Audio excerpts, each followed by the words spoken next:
Hello friends, मैं doctor Ramesh Rao, आपका associate teacher. अभी हम लोग लास्ट वीडियो में पढ़ रहे थे किस प्रकार से अंग्रेजों ने या कह सकते हैं कंपनी सरकार ने छल कूटनीति का इस्तेमाल करके अपने ट्रेड को भारत में स्थापित करना, एस्टैब्लिश करना शुरू कर दिया। यह ट्रेड या फिर यह सेटलमेंट एक आवश्यक, एक बड़ा इंपॉर्टेंट, महत्वपूर्ण कह सकते हैं हिस्सा था कंपनी सरकार का भारत के अंदर विभिन्न साम्राज्यों को अपने कब्जे में लेना। व्यापारिक तरीके से उन्होंने सबसे पहले, मैंने बताया कि 2 पोर्ट्स पे कब्जा किया, कह सकते हैं कि वहां पे अपने ट्रेड सेटलमेंट किए। धीरे धीरे यह ट्रेड सेटलमेंट पहले डिमांड फिर जबरदस्ती का हिस्सा बनने लगा। जैसे कि मैंने बताया कि मुगलों में औरंगजेब तक कुछ ऐसे शासक थे जो थोड़े सशक्त थे, थोड़े मजबूत थे। उनकी बात को थोड़ा बहुत ही सही अंग्रेजों को कहीं ना कहीं मानना पड़ता था। लेकिन उसके बाद, उसकी औरंगजेब की मौत के बाद से मुगल अंपायर पूरी तरह से कमजोर हो चुका था। उसकी सैन्य शक्ति, उसकी प्रशासनिक शक्ति पूरी तरह से कमजोर हो चुकी थी। ऐसे में हार्ड एंड फास्ट रूल बना देना और कठिन निर्णय लेकर कंपनी सरकार को उसके अंदर, मतलब उसके कमिटमेंट में काम करवाना, ये थोड़ा मुश्किल हो चुका था। कंपनी सरकार जो एक तरह से ट्रेड करना अपना अधिकार समझती थी, इलीगली। अब बात बताऊं कि पहले जो अपने आप को लीगल कहते थे, अब काम इलीगल शुरू कर दिए। उन्होंने इलीगल तरीके से हमारे देश में, कह सकते हैं बंगाल में इलीगल तरीके से उन्होंने ट्रेड करना शुरू किया। उनको बाकी जो शासक थे, जो ड्यूटी यानी जो कर पे करना होता था, वो पे करने से वो मना कर, सबसे पहले उन्होंने कर देने से मना कर। यह व्यवस्था जो आज हमारे देश में चल रही है, पहले से चली आ रही है।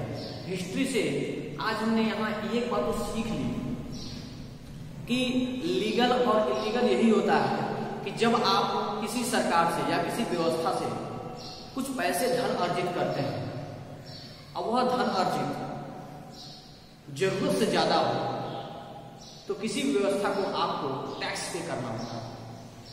कोई कंपनी आज के टाइम पे भी, कोई कंपनी अगर स्टैब्लिश होती है और करोड़ों रुपए का बिजनेस करती है, तो सिंपल सी बात है, उनको गवर्नमेंट को कुछ लाख रुपए ही सही टैक्स पे करना पड़ेगा। अगर वह कंपनी या वह ट्रेड, वह बिजनेस सरकार को टैक्स ना पे करे तो वही काम इलीगल हो जाता है। तो ये कस्टम ड्यूटीज और ये टैक्स अंग्रेजों ने पे नहीं किया, बिना पे किए इनॉमरस तरीके से अपना तो पैसा बनाया, लेकिन नुकसान किया बंगाल के रेवेन्यू को। आपको क्या लगता है, ये पहले भी या आज भी टैक्स पे करना या क्यों इंपॉर्टेंट है, ये आप सभी जानते हैं।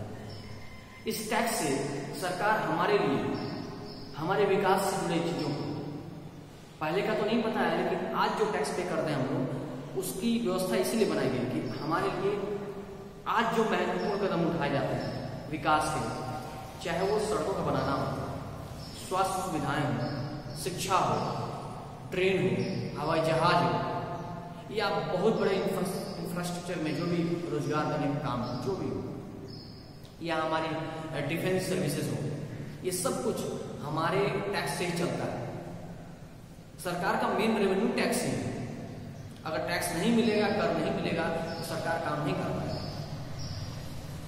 खैर, इसके बारे में बात करेंगे। लेकिन इस बीच क्या हुआ, कॉन्फ्लिक्ट हो गया, एक विवाद खड़ा हो गया। अब तो ये ऑब्वियस सी बात, चाहे कोई शासक हो, सामान्य तरीके से तो ये सहने वाला था नहीं। ये बात इतनी आसान नहीं थी कि कोई शासन सत्ता एक्सेप्ट कर ले बिना किसी विवाद के कि देखो भाई, तुम कर भी ना दो, तुम ड्यूटी भी ना दो और हम तुम्हें व्यापार करेंगे। यहाँ एक कॉन्फ्लिक्ट शुरू होता है 18वीं शताब्दी में, यानी 1700 कुछ की बात, 1717 के बाद। 18वीं शताब्दी में एक अलग विवाद का जन्म हो जाता है। कंपनी जो पूरी तरह से हावी हो चुकी थी बंगाल में, उस जमाने में वहां के शासकों को नवाब कहा जाता था, नवाब ऑफ बंगाल, जिसमें मुर्शीद कुली खान, सिराजुद्दौला और अलीवर्दी खान एक बड़े स्ट्रॉन्ग रूलर माने जाते हैं। मैं नाम भी बताऊंगा।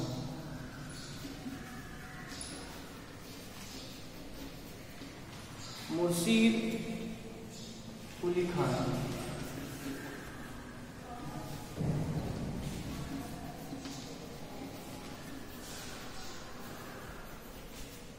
दौला और अलीवर्दी खान।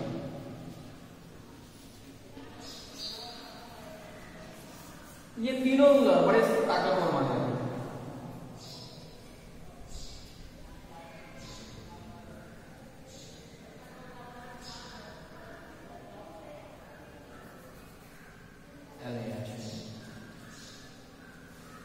तो मुर्शीद कुली खान, सिराजुद्दौला और अलीवर्दी खान, ये तीनों बहुत ही ताकतवर शासक थे उस समय बंगाल में। इसके एक्टिविटीज या ऑर्डर की बात करें तो सिराजुद्दौला अच्छा था, ताकतवर शासक था। कंपनी को वहां के नवाब ने एक कंडीशन दे दी बंगाल में व्यापार करने के, यानी अगर कंपनी सरकार यहां व्यापार करती है तो सर्टेन कंडीशन पे ही व्यापार करेगी। थोड़ी सी अगर इतिहास में हम लोग ताक झाक करें तो कहीं ना कहीं यह मिस्टेक हो जाता है। यही एक गलती है। उस समय कंपनी को या इंग्लिश ईस्ट इंडिया कंपनी को एक मजबूत स्थिति बनानी है। जब आपको एक कंपनी विवादित लगती है, जो आपके हर मामले में हस्तक्षेप करना शुरू कर दिया, उसके बाद आप उसको अगर परमिशन देते हैं तो वह एक तरह से बहुत बड़ी गलती है। यह गलती बंगाल के नवाब से हुई। बंगाल के नवाब ने कंपनी सरकार को यह आदेश दिया कि आपको सर्टेन कंडीशन पे मानना पड़ेगा, मानते हुए आपको व्यापार करना पड़ेगा और कंपनी सरकार को हैड टू बी ओबे, यानी उनको ओबे करना ही था, नहीं तो वो व्यापार करने का अधिकार खो देते। उसमें पहला कंडीशन ये था कि यदि कंपनी किसी प्राइवेट फर्म से व्यापार कर रही है तो उसको कस्टम ड्यूटी देना पड़ेगा, यानी व्यापारिक कर उसको सरकार को, शासन को पे करना पड़ेगा। कंपनी अपने व्यापार के या सेटलमेंट, यानी जहां भी स्थापना थी, उसको बढ़ा नहीं सकता, यानी इनका फैक्ट्री यहां लगी थी नहीं, यहां भी लगा दूं वहां लगा दूं, हर क्षेत्र में नहीं लगा सकते, आपको वहीं रहना पड़ेगा, अपने सेटलमेंट को इनलाज नहीं कर सकते। नवाबों को यह अधिकार रहेगा कि जब आपकी एक्टिविटी खराब लगेगी या उनको अच्छा नहीं समझ में आएगा, वह उसी समय आपके कंपनी को तुरंत बंद कर दे, मना कर दे, फॉरबिडन कर दे। और सबसे इंपॉर्टेंट, कंपनी को एक बहुत बड़ा अमाउंट का कंसेशन, धनराशि कह सकते हैं, ट्रिब्यूट करना पड़ेगा शासन। इस कंडीशन पे नवाबों ने जो कंपनी के सामने रखा, कंपनी को एक्सेप्ट करना पड़ा। लेकिन यह कंडीशन कंपनी के लिए कोई नुकसानदायक कंडीशन नहीं थी, उनके लिए एक चार्मिंग ऑफ एविडेंट था, कह सकते हैं। एक ऐसा टाइम था जब उनको एक सर्टेन परमिशन मिल गया कि अब हम व्यापार कर सकते हैं।